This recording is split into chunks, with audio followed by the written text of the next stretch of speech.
How many parents out there have ever told a lie to their kids? Now, how many of you remember believing a lie that your parents told you?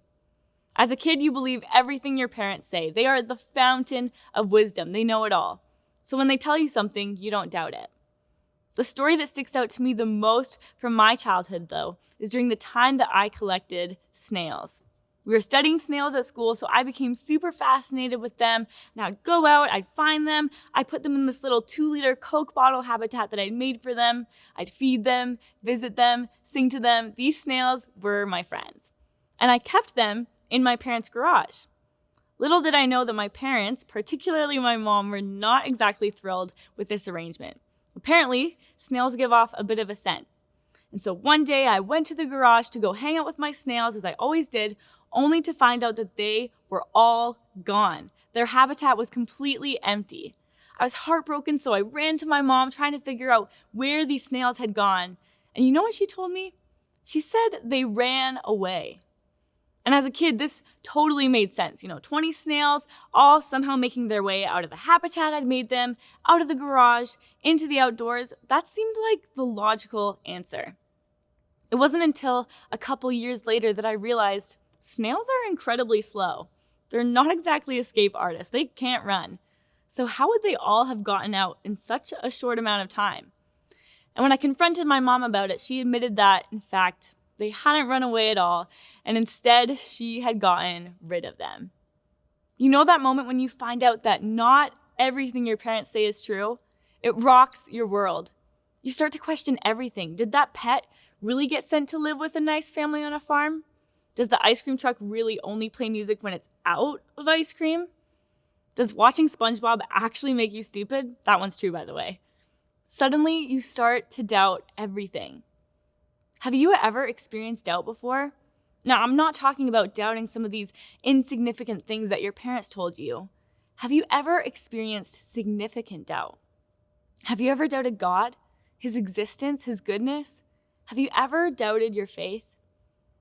Well, we're in the middle of our You Asked For It series, where we've given you the opportunity to ask the questions, and we do our best to answer them this summer. And one of the questions that was most asked by all of you is, how do I navigate doubting God? We live in a world where it's becoming especially popular to deconstruct one's faith, to pick it apart and ask questions and truly figure out what you believe, which I don't think is necessarily a bad thing. But as a result, it's leading many people to doubt God, doubt the church, and ultimately to leave their faith entirely. As a young adult, I've seen this especially with my peers, people who have grown up going to church, were involved, maybe even went to Bible college, and then doubt begins to cloud their minds, and they can't reconcile it, so they leave. So what do we do with our doubt? Do we just try to ignore it, to push it down? Do we give in to it completely? How should we navigate these questions when they come up? Well, before we get into that, I want to take a moment to look at why we doubt. What are the reasons? What leads us to doubting God? Firstly, we doubt when we don't understand. We doubt when we don't understand. Have you ever been reading through the Bible and you come across a passage that you just don't get? Maybe it says something that doesn't make sense to you, or maybe you feel like it contradicts other things that you've heard from Christians. Suddenly you feel like, is the Bible really all true? Does it actually say this? Can I believe in a God who would let something like this be written? Or maybe it's not the Bible. Maybe you don't understand why there is suffering in the world, why God allows bad things to happen. If God is good, then why is there a war happening in Ukraine right now? Why are there some girls who've been sex trafficked their whole lives? Why did so many people have to die from COVID? When we don't understand, doubt starts to creep in. And usually, it's a lot easier to walk away than to try to find an answer. Because that's our typical response, right? It's fight, flight, or freeze, and usually we choose to flee. Whether it's a bump in a relationship or a job that you're not loving, it's a lot harder to stay and fight. The easiest thing to do is to leave. The second reason that we doubt is when Christians let us down. It's when Christians let us down. This is a tough one, and we don't always talk about it, but Christians have been the source of a lot of hurt for a lot of people. Gandhi was quoted saying, "I like your Christ, but I do not like your Christians." Your Christians are so unlike your Christ. And the ugly truth is that sometimes Christians are what put doubt in people's minds. Christians are the ones who turn people away. Maybe you were hurt by someone in the church. Maybe there was a pastor that you looked up to who walked with you, prayed for you, was an inspiration to you. And then one day you found out that they had actually cheated on their spouse. Maybe it was a parent who went to church, who threw up their hands during worship, did all the right things, but at home, they were physically and emotionally abusive to you. And it made you think, is this what being a Christian is all about? Maybe you went to a church that taught some pretty messed up teachings and you're wondering if there's any truth at all to this whole God thing. When Christians let us down, we start to doubt the whole thing. We also doubt when we face difficulties. It's easy to believe in God when life is going great, and it's easy to trust him when things are going your way. But when it gets hard, when that diagnosis comes in that you weren't expecting, when a friend passes away suddenly, when the job that you loved is taken away from you, how do you have faith then?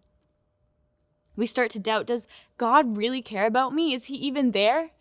And if he is he the kind of God that I want to follow? Everyone has their own story, and I'm sure there are many more reasons than these for why people doubt. But at the end of the day, we all have questions.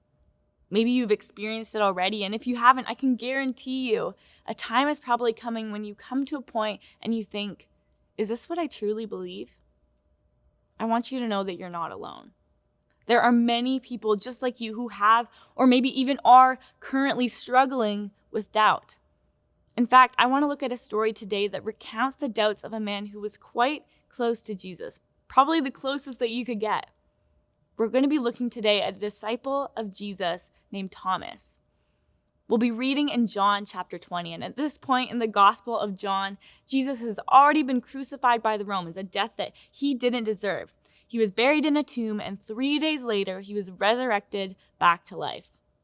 In fact, at this point, he's already appeared to a number of people, including most of the disciples, all of them except Thomas. We pick up in verse 24 where it says, one of the 12 disciples, Thomas, nicknamed the twin, was not with the others when Jesus came. They told him, "We have seen the Lord." But he replied, "I won't believe it unless I see the nail wounds in his hands, put my fingers into them, and place my hand into the wound in his side." Thomas has gotten a bit of a nickname for himself from the story over the years. He's known as Doubting Thomas. What an unfortunate nickname, right? Can you imagine being like, I made it into the Bible, I'm in there, only to find out that your legacy revolves around the fact that you doubted? Not the kind of thing that you want to be known for. But I want to go on record to say that I think we need to cut Thomas a bit of slack, because I think Thomas reacted the way that many of us would. He says, if I see it, then I'll believe it. And how often do we also come to God saying, God, if you would just show me, if you would just do a miracle, if you would just heal this person, if you would just fill in the blank, then I'll believe in you. Then I will no longer doubt. Thomas hadn't seen Jesus raised from the dead, and so therefore he didn't believe. But read what happens next. Verse 26. 8 days later, the disciples were together again, and this time Thomas was with them. The doors were locked, but suddenly, as before, Jesus was standing among them. "Peace be with you," he said. Then he said to Thomas, "Put your finger here and look at my hands.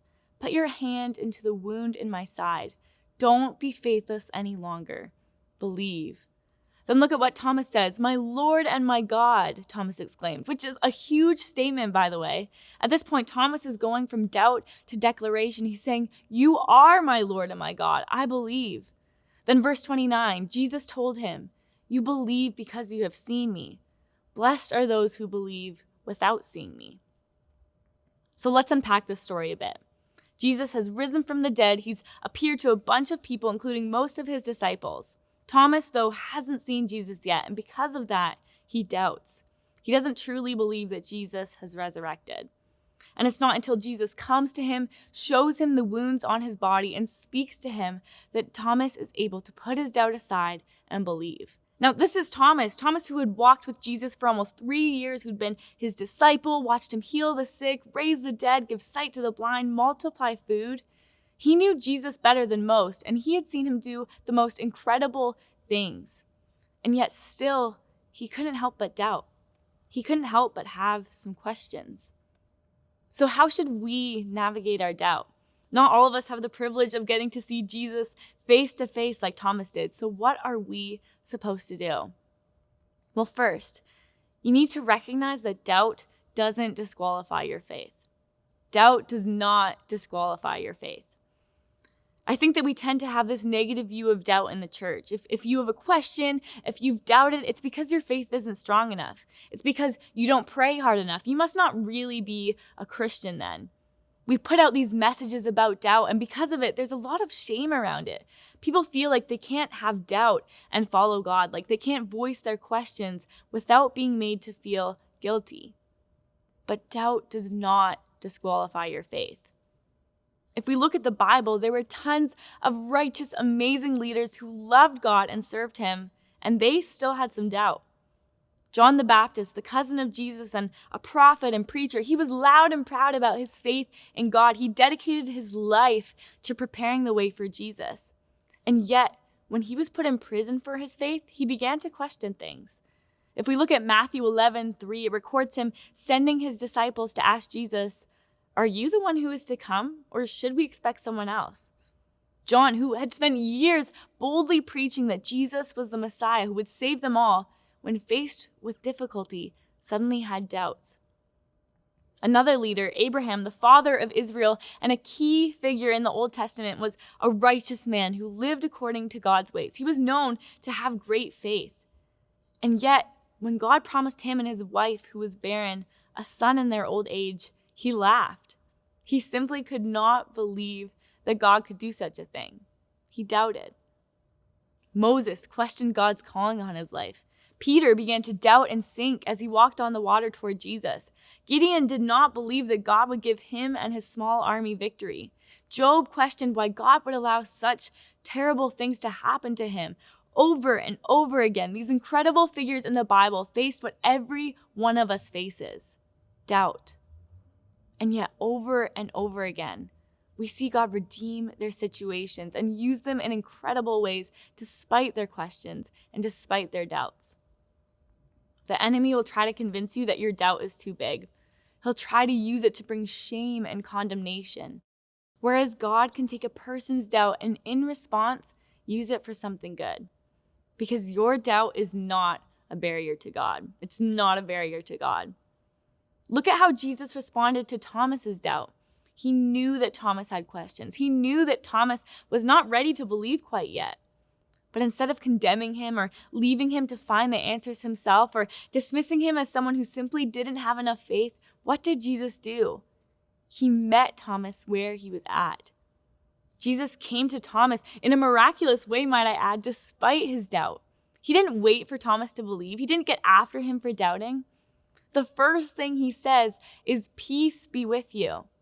He shows up. He gives Thomas the evidence he was looking for, and he says, "Believe."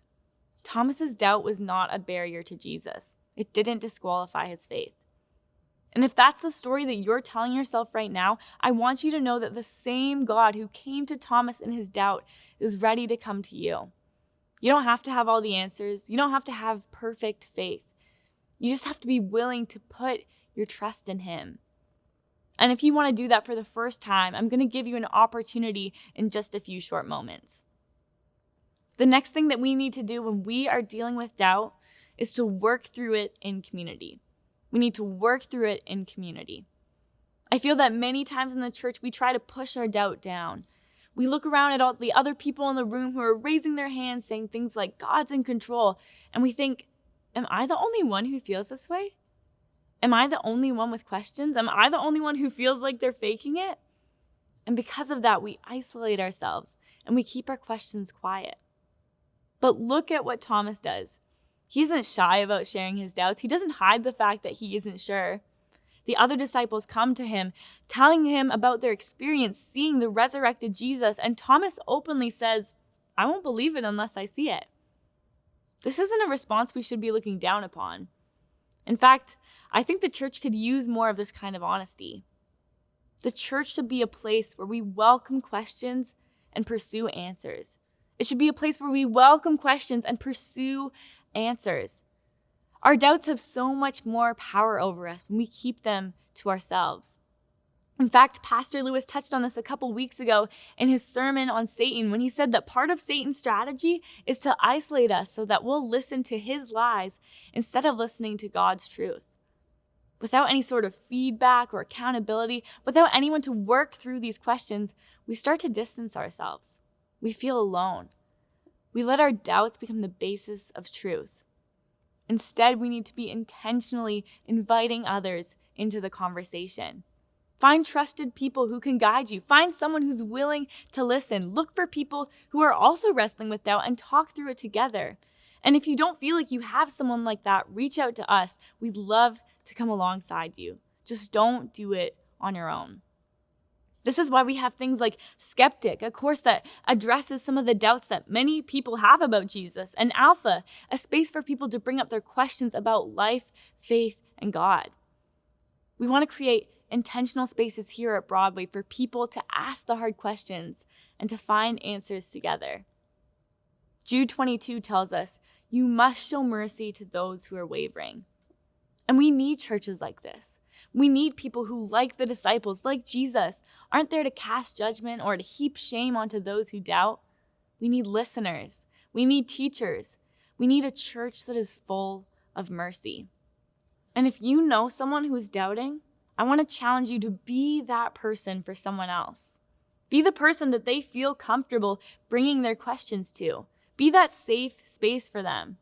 This is what working through doubt in community looks like. I've faced doubt a number of times in my life. And many of you who have grown up in the church might have experienced this, where you've attended church with your family every Sunday, you know all the key Bible stories, you pray before every meal. But there comes a moment where suddenly you think, is this what I really believe? Is this a faith that I've inherited from my parents that I've just chosen to go along with? Or is this my own? I remember coming to that place. And I felt like the worst person ever. I felt like I was a bad Christian, like I was the only one who felt this way. But when I decided to be vulnerable, when I brought my questions forward and pursued truth in community, I wasn't met with judgment, but with understanding and guidance. I was able to discover a faith that was my own, a faith that I'd worked through with others and found some answers to. Which leads me to my last point for navigating your doubt. See your doubt as an invitation to deeper faith. See your doubt as an invitation to deeper faith. Look at what Jesus does with Thomas. He shows him the scars in his body, the holes in his hand, and the wound in his side, and then he invites him to something greater. He says, don't be faithless any longer. Believe. Jesus is inviting Thomas into a deeper faith. See, oftentimes we look at faith as though it's a destination. It's something that eventually we'll attain if we just keep trying hard enough. And once we get there, we'll be unwavering. But the reality is that faith is not a destination. It's a journey. There's going to be times when your faith is strong, when all your trust is in God, when you can't be shaken. And there's going to be other times when you feel confused and lost and doubt starts to creep in. If you're looking to reach perfect faith, to reach a point where you have all the answers, where your faith is unwavering and doubt never creeps in, then you're never going to get there. Because it's not perfect faith we should be after. It's persistent faith. I have a feeling that Thomas wanted to believe. I mean, we can see that he continued to stick with the disciples who were likely constantly talking about Jesus' resurrection. He could have easily left and written off the whole thing. But I think that deep inside, Thomas was trying to push through his doubt. He was trying to hold on to his faith, even if it was small. He persisted, though his doubt was still there. And because of that, because he stuck around, because he chose to fight through the thoughts of doubt and confusion, the thoughts that perhaps all of this had been for nothing, that Jesus wasn't who he said he was, that maybe the whole thing was a sham, because he persisted, that he was invited into a deeper faith than he had ever known. A lot of us might feel intimidated by doubt. We don't even want to go there because we're afraid that it might cause us to drift away, that we might find answers that we don't like. But through wrestling with doubt, through asking the tough questions, pursuing truth, trying to figure out for ourselves what we truly believe, it allows us to get away from the safe, comfortable version of God and Christianity that we know. We leave behind the God that we can fit in our minds, the God who we limit and want to control, and we meet a God who's bigger, who goes beyond our human potential, and who has wounds and scars on his body, just like us. What if that didn't lead us away from him, but closer? After this moment when Jesus appeared to him, Thomas went on to be one of the apostles who preached the gospel and was sent out to do God's work. In fact, he was so convinced of his faith that history tells us he died as a martyr for what he believed. He was able to overcome the doubt that he once had and let it make him stronger, more assured. Philosopher Francis Bacon said this: "If we begin with certainties, we will end in doubt. But if we begin with doubts and bear them patiently, we may end in certainty." The doubts that you have, the questions you might be asking right now, could be an invitation to a greater faith if you are willing to be persistent.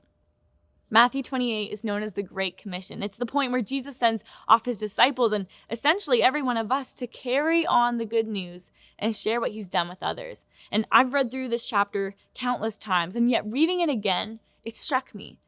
It says, "Then the 11 disciples left for Galilee, going to the mountain where Jesus had told them to go. When they saw him, they worshipped him, but some of them doubted." These disciples had just recently seen Jesus be crucified and then raised from the dead. They had watched him perform miracles, appear to many people, and here they are standing with him, and some of them still doubt. He's right in front of their eyes, and they still have questions.